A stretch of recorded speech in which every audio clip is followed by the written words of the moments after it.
Good morning, everyone. Sorry, I was a couple of minutes late, just sorting out a few technical issues.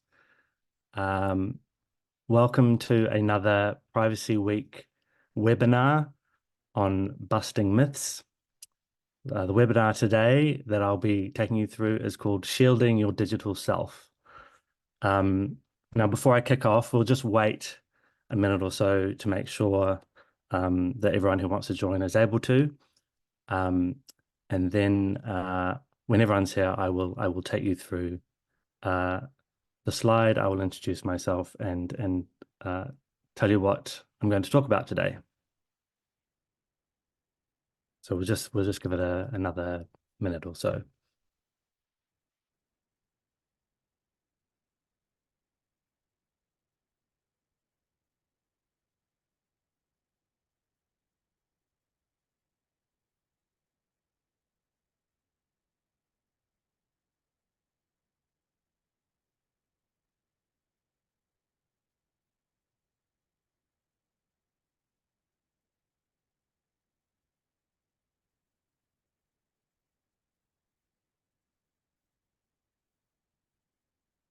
So let's kick off. My name is Michael Detom. I am NetSafe's Chief Legal Advisor.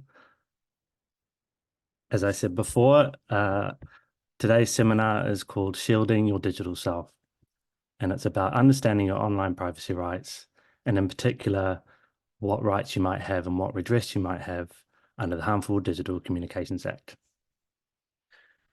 If you have any questions, I will try and answer them at the end.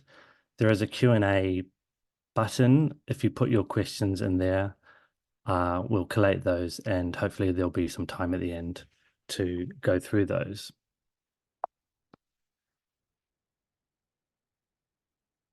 So what are we going to cover today? Well, I will tell you a bit about NetSafe, who we are, what we do, if you don't know who we are. I'll then take you through some common online privacy myths. As this week is about busting myths, I will hopefully try and bust some of those myths. I'll then talk to you about privacy and the Harmful Digital Communications Act in particular. And then we'll finish off with some hints and tips on how you can enhance your online privacy. So first off, who is NetSafe? Well, we are New Zealand's independent non-profit online safety charity with 25 years experience. We are also the approved agency under the Harmful Digital Communications Act, and I'll be taking you through the Harmful Digital Communications Act in a bit more detail later. But essentially, we take complaints and try and deal with those and resolve those to the best of our ability. So we have a 7-day-a-week helpline. You can contact us by telephone, through our web form, through text message, and we handle over 25,000 reports of online harm every year. We also have relationships with most of the biggest online content hosts, for example, Facebook, Instagram, Snapchat, and we have what is called trusted flagger status. So we can make reports on behalf of individuals to these platforms to get content moderated, for example. And we also provide education on online safety. So that's a really brief trot through NetSafe. We'll now get into the meat of today's session and try and bust some myths about online privacy. So myth one, privacy is a lost cause in the digital age. The argument goes that you're online all the time. You've given away all of your secrets through your social media pages.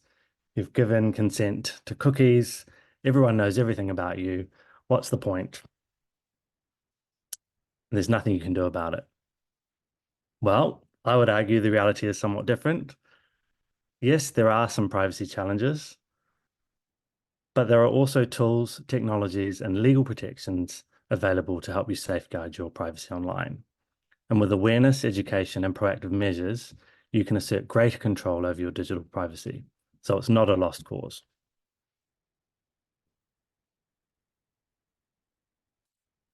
Myth number 2. I've consented to sharing my data, so I have no privacy rights. So the argument here is that every time you go onto a website, you have to give away your consent. You give cookie consent. Otherwise, you can't access the page. You do it without thinking. You don't read the page's privacy policy. You've done it so often that you've basically given up your privacy rights. Well, the reality again is somewhat different. So cookie consent is not permanent. You are able to update your cookie preferences. You can go into your browser settings and delete cookie consent, for example. You still have the right to control how your data is collected, used, and shared online. And so the fact that you've consented via cookie consent in the past does not mean that you've given up privacy rights forevermore.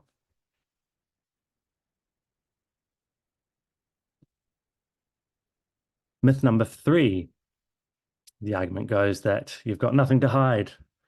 You don't need to worry about privacy. You're not looking at anything dubious or embarrassing. You're not doing anything wrong online. So what have you got to worry about? Well, privacy isn't about hiding illegal or unethical activities. It's about protecting your personal autonomy. It's about protecting yourself from identity theft. It's about maintaining confidentiality in your own communications and preserving your right to control your information. And that those rights apply to everyone, whether you're doing something embarrassing or dubious, or whether you are an angel online. You have, even if you've got nothing to hide, privacy is something that you still want to be concerned about.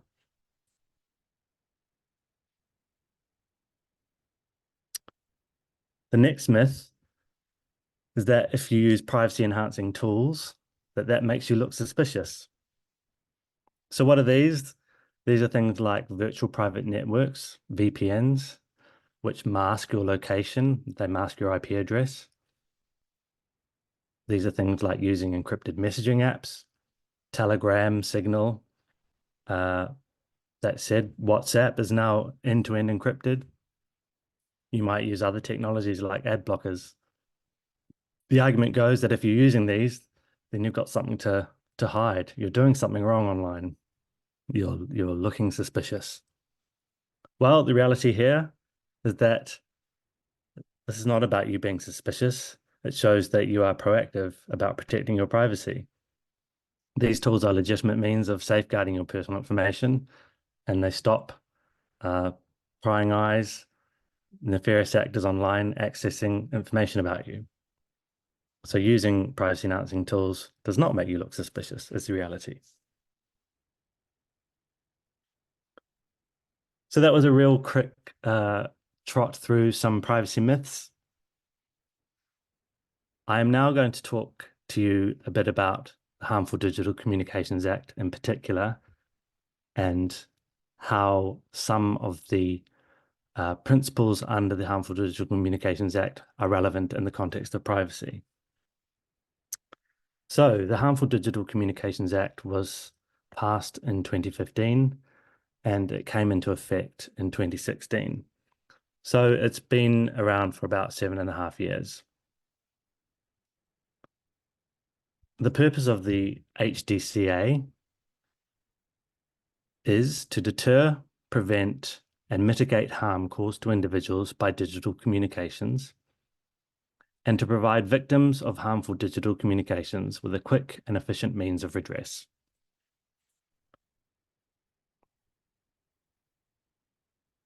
So there are some thresholds under the Act.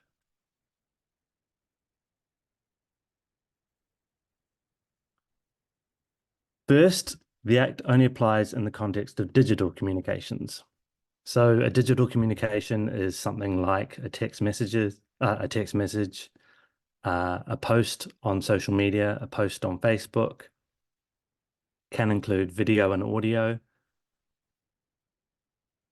but it doesn't cover things like face-to-face conversations, for example, or telephone calls that aren't recorded. So, and the purpose behind the digital communication requirement is that digital communications have a more permanent quality. There's something that has the possibility of going viral if they're posted online, for example, or they can be used to disclose information about someone without their consent. And the world at large can see these posts. And that's where the harm potentially lies. The next threshold of the Act is that one of the 10 communications principles in the Act has to have been breached. Now, I will take you through two privacy-specific principles, but at the heart of the HDC are these 10 communications principles, and they cover things like ensuring that digital communications are not obscene or objectionable, that they're not used to harass or threaten or intimidate an individual, and that they're not used to discriminate against someone by reason of their race or ethnicity, sexual orientation, for example. The third threshold of the Act is that the digital communication has to have caused or be likely to cause serious emotional distress to an individual. So if you are merely annoyed by the digital communication or a little bit embarrassed, you're probably not going to meet that threshold. The point here is that for the remedies in the Act to apply, and ultimately you can go to the district court, which I'll talk about in a little bit. But in order for the district court, for example, to make an order under the Act, such as requiring someone to remove content or make an apology or make a correction, for example, that has the effect of potentially affecting someone else's freedom of speech. And the court should only be making these orders where there has been some sort of serious effect on an individual, and the requirement of the Act is that it's serious emotional distress.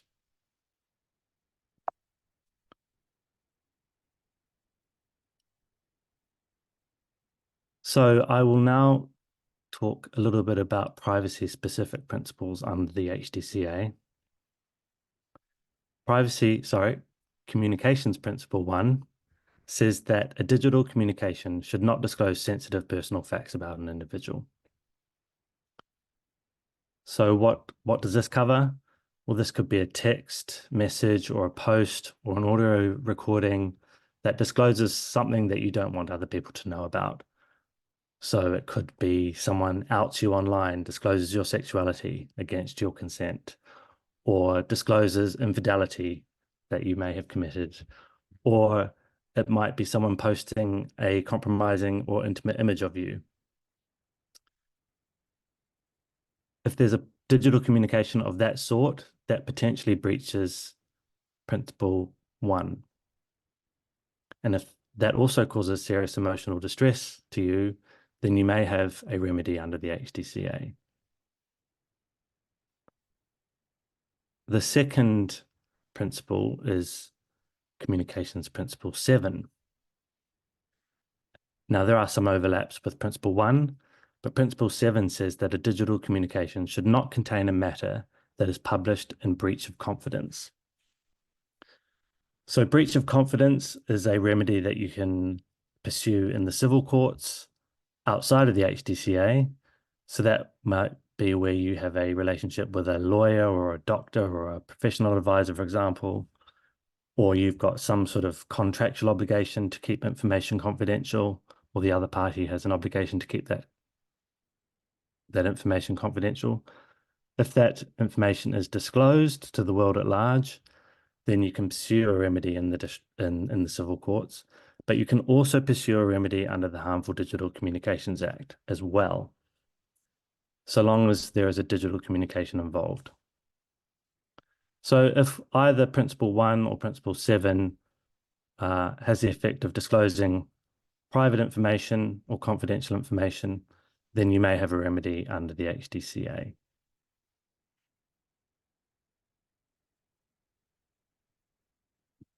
So what can you do about it?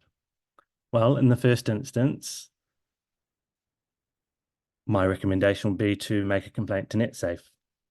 So we are the approved agency under the HDCA, and our role is to receive and assess complaints about harm caused to individuals by digital communications.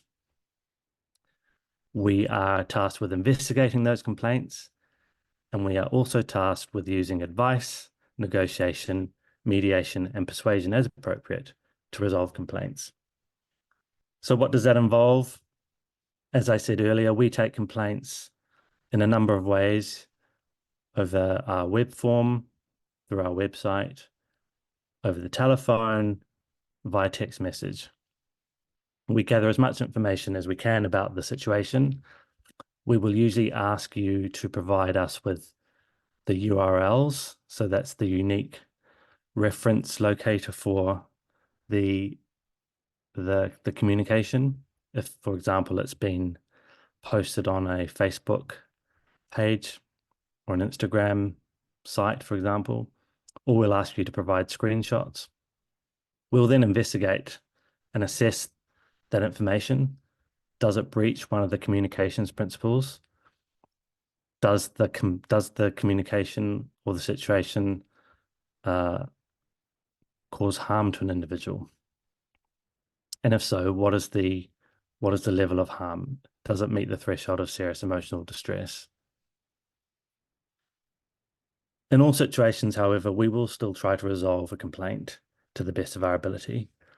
So we will provide advice. We have a number of resources which provide information about how you can complain to online content hosts yourself. We'll give you contact details for the likes of making a complaint to Facebook or to Instagram or Snapchat or X/Twitter, and advise you on what information to provide. We can also, as a trusted flagger, if the content meets the criteria that we apply, make that complaint on your behalf. We usually only do so in really serious cases, for example, involving disclosure of intimate images or other threats to safety, for example. We might also try to negotiate a resolution, whether with the online content host or with the person who has posted the information. We might try and persuade or otherwise mediate with that person, and that would involve contacting the other party, the person who has posted the information or sent the digital communication, and we will set out ways we think the complaint could be resolved.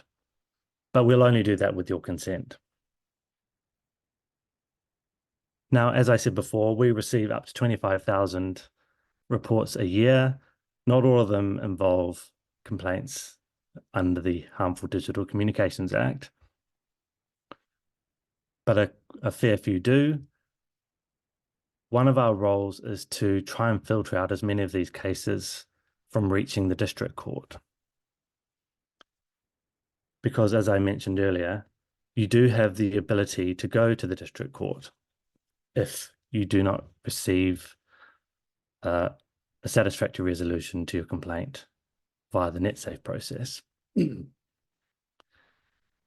Now, going to the district court is free, and the district court does have the ability to make a number of binding and enforceable orders. So these orders include the likes of requiring the person to remove content or to post an apology or to post a correction.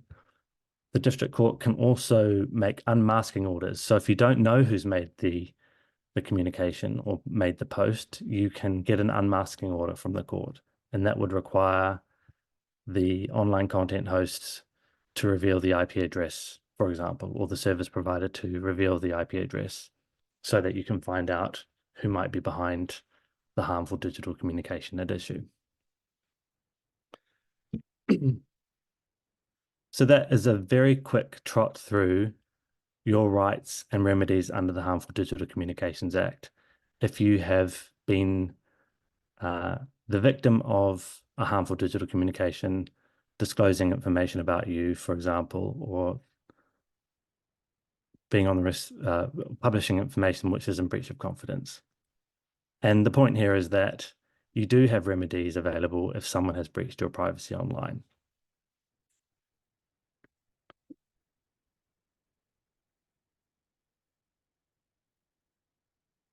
So I'm just going to move on to some hints and tips for how you can otherwise improve your online privacy.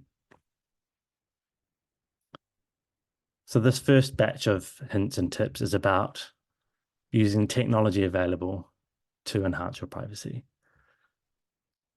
So our recommendations are to secure your devices. This is obvious, but not everyone does. You are probably sick to the back teeth of experts telling you to use strong, unique passwords, but the reality is that a lot of people don't. They'll use birth dates, they'll use names, they'll use addresses, for example. These are really easy ways for people to hack into your systems and compromise your information. There are now a number of password managers online. These are sites which can generate and securely store complex passwords so that you don't have to continuously keep remembering your complex passwords. There are also technologies like two-factor authentication. So if your bank offers this or another website offers this, our recommendation is to turn it on. And this is usually a situation where you will enter your username and password, and there will be a second security screen which prompts you to send to enter a code that might be sent to your email address or your mobile phone number, for example. You can also secure your devices by using the inbuilt biometric authentication processes. So iPhones and Androids have, or iPhones at least, have fingerprint identification and also facial recognition. So all of these technologies allow you to enhance your privacy by protecting your devices from unauthorized access. Another recommendation is to use secure connections when you're going online. So it's not necessary, but if you are in places or countries where you're not sure if you're being monitored, for example, and we know that there are countries out there that do that, then consider using something like a virtual private network, which will hide your real location, your real IP address. And when you're out and about in public and you want to use a public Wi-Fi network, most of these are unsecured. You'd be surprised at who can see the information, see your information when you're using these networks. So have a think about, if you do go on one of these public networks, what sites why you're going online. Is it to do a quick bank transfer? And if it is, think twice about using that public network to do that transaction. We would also recommend updating your software regularly. So your browsers, internet, if you're using Safari or Chrome, they will often require an update to continue to use them. Same with your apps. Sometimes you might turn off notifications, but we would recommend updating your software. This is because people are continuously trying to find ways to get into the apps or the software, and the companies behind these behind the software are again continually keeping pace and trying to patch up these compromises. And so if you're prompted to update your software, then you should do so.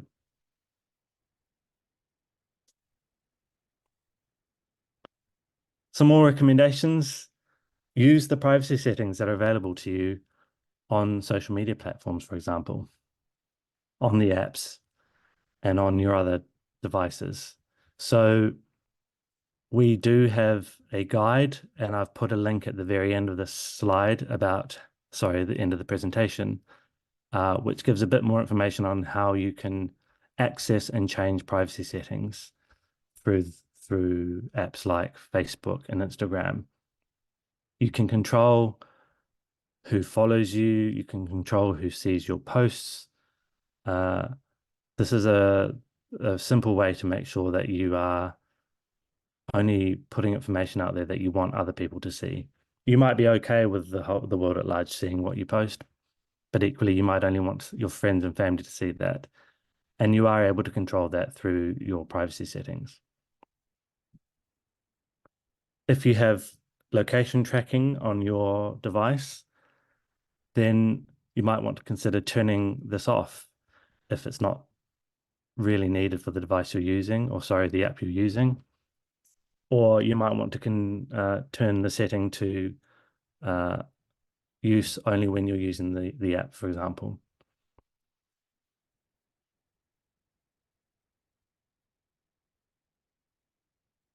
Another tip is be cautious when sharing information.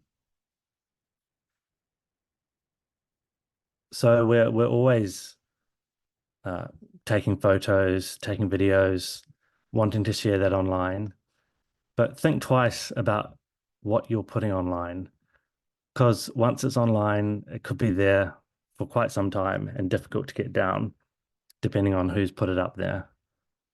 If you're taking pictures of your kids, think twice about, their privacy. And be careful posting pictures of sensitive documents, for example.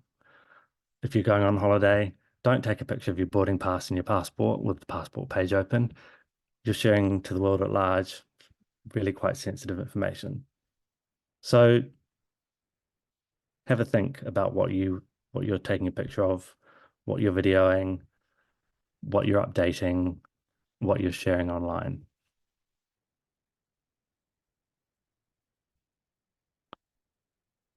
Another thing to be aware of is what we call phishing attempts. So the recommendation here is be vigilant, understand what phishing attempts are. So these are things that are sent by malicious actors, scammers, they're deceptive emails or messages designed to prompt you to provide information, personal information to access your bank account, for example. If you understand that there are people out there trying to do this to you, then when you get an unsolicited message asking you to send your information, you might think twice about doing that.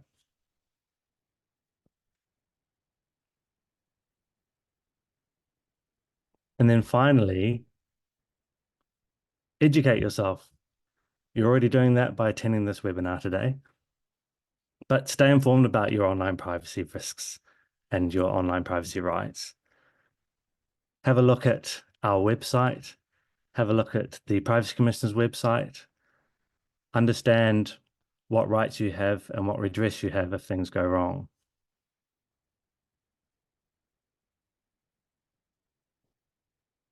So what are some takeaways and some recommendations? Well, I hope I've persuaded you that privacy rights definitely do exist in the digital age. You can control how you protect your privacy. You can use privacy enhancing settings, tools and technologies. And if you stay informed about your privacy rights and privacy laws and regulations, you can assert your rights effectively. And then if things go wrong, if someone posts information about you that you don't want the world at large to see, then you may have rights under the Privacy Act and under the Harmful Digital Communications Act. So that was a very quick trot through busting some myths about online privacy, taking you through the Harmful Digital Communications Act, and giving you some hints and tips about how you can enhance or better protect your privacy online. So I think we have time now for some questions. I will go through what's been posted and try and answer them. So the first question is, does the Act apply for New Zealand only or to Australia too? So the answer to this one, and I'm assuming your answer, the question is, does the Harmful Digital Communications Act apply only in New Zealand? The answer to that is yes, it is only in New Zealand. We apply a test under the HDCA that if there's a connection to New Zealand, then we will engage. So if the victim is in New Zealand or the alleged perpetrator is in New Zealand, or there's some other connection to New Zealand, then the HDCA may be available. But if the situation arises only in Australia, then NetSafe wouldn't have jurisdiction to look at that, and nor would the district court. So the next question, does the HDCA apply if an individual is not named, but they are identifiable by the information provided? So there's nothing in the HDCA itself which says that you have to identify an individual by name. If it's obvious from the situation that the digital communication is about you, but it doesn't name you, and it's obvious to others who might see that digital communication, then in principle, you might have remedies under the HDCA. A typical lawyer's answer is it depends. The key consideration is that there has to be an individual for a start. They have to be identifiable, essentially, but they don't have to be identifiable by name. Next question.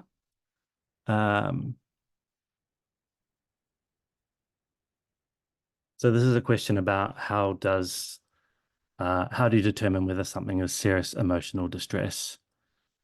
So for the purpose of a complaint to NetSafe, we have a much, I would say, a less strict test for whether or not we will get involved. So if there's been some harm, then we will look at the case. We won't sort of throw it out immediately, but we'll try and investigate it a bit more. We'll ask you how has this affected you. We'll also tell you though that if you don't receive a resolution through NetSafe, then you can go to the district court. But we'll be clear that if you do go to the district court, you will have to satisfy the district court that you have suffered serious emotional distress.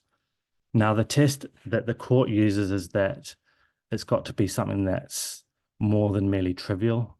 I don't have the exact test in front of me, but it's got to be something that is is not sort of common annoyance.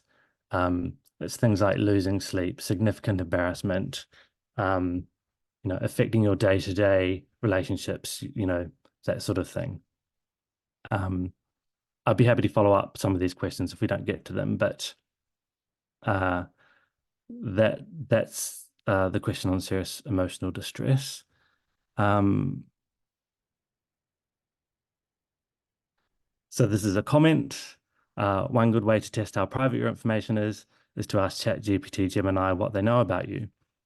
People who have their settings public might be unknowingly revealed by large language models. So that's a good tip. Thanks very much for that. How do we stop seeing so many ads on Facebook and see more of our friends' posts? Also, why do we see ads of things we search, and how do we stop that? So, again, this may be about your privacy settings or your settings on Facebook. So go into your settings and see which posts you want to see. And it's also about cookies. And you may have consented unwittingly to certain web pages collecting information about you. So have a look at your cookie settings as well and consider deleting them if you want to refresh what information websites collect about you. Next question, are any of the social media platforms better or worse than the others in terms of responding when concerns about content are flagged? Should we be more concerned about using some platforms than others? Good question. I don't want to name names, but there definitely are some social media platforms that are better than others. We usually have good relationships with the Meta platforms. Some of the smaller platforms may not be as responsive. I don't want to, like I say, unwittingly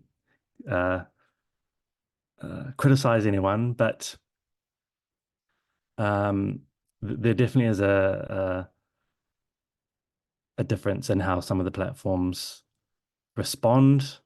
We're always trying to improve relationships.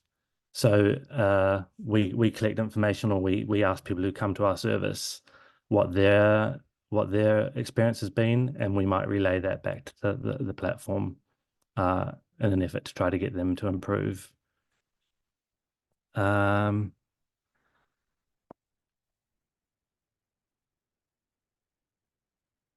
Sorry, I'm just if someone's digital information by accident, then post it. So I think what this is asking is if you've come across some information by accident, or the agency has posted it by accident. I'm not sure if that's a question. Could the HDC come into play if the disclosure was harmful? Potentially. So, you know, we would obviously, well, the HDCA wants to encourage good digital communications, including making sure that before you post something, you don't, you do it in the right way. You're not doing it by accident. Again, it's hard to give a clear answer to this without knowing the situation, but there are ways to retract information if you've posted it by accident, for example.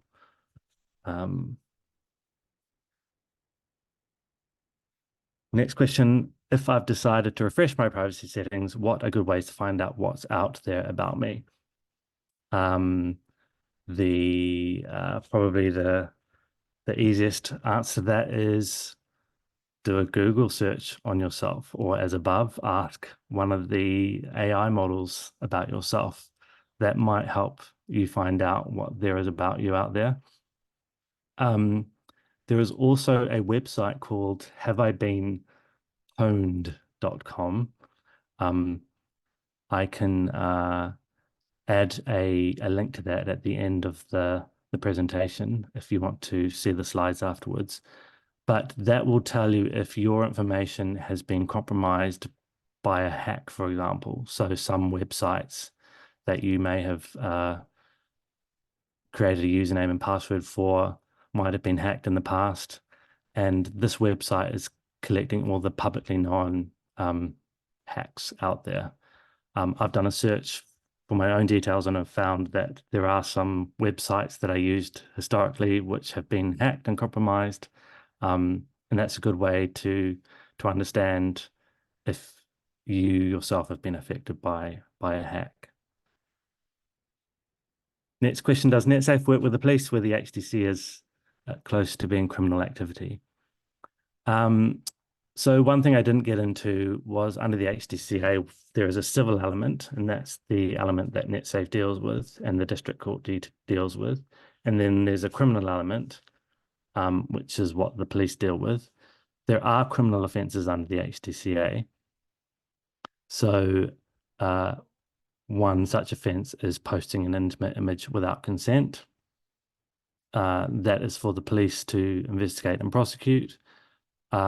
NetSafe does notify police or work with police in instances where there might be an imminent risk to an individual's personal safety or well-being, for example. We don't routinely disclose cases that we think are offences necessarily, but we do work with the police on matters of things like child sexual abuse material. Is there a logjam for the district court? How long do you typically have to wait? So I don't know the exact answer to this. The point of the HDCA and the orders that are available are to provide quick and efficient means of redress. So the Act intends things to be dealt with quickly. I know that it is free to go to the district court. You don't need a lawyer. There is a website on the Ministry of Justice website, gives a bit more information about going to the district court. But I understand that the district court will try and allocate these cases to be dealt with sooner rather than later.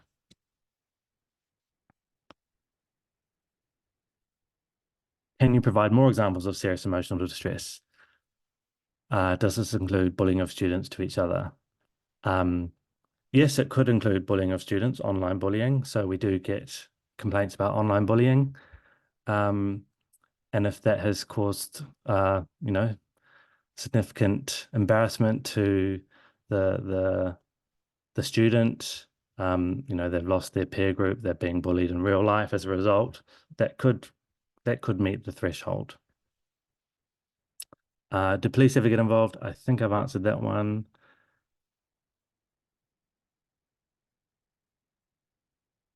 Does the HDCA apply to smart devices and collection of information through audio? Well, again, it depends here what we're talking about. So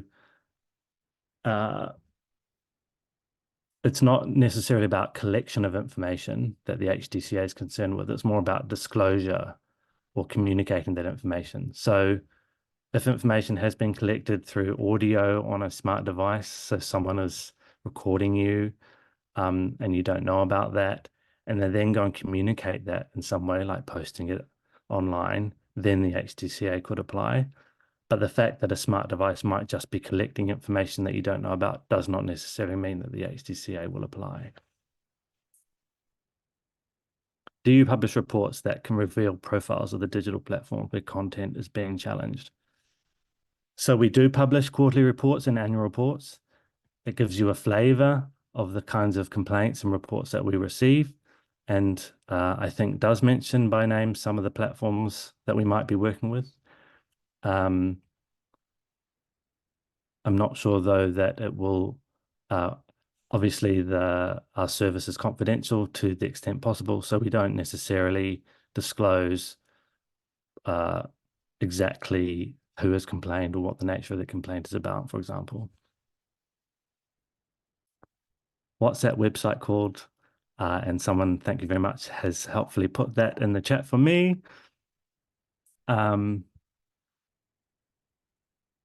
Finally, how reliable are security services at tech outlets like Harvey Norman? I am sorry, I can't answer that question. I haven't personally used third-party services like that. So sorry, I can't answer that one.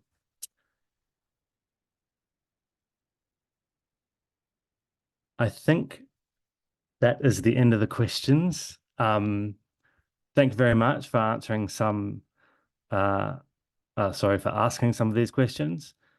If you have more questions, please feel free to have a look at our website.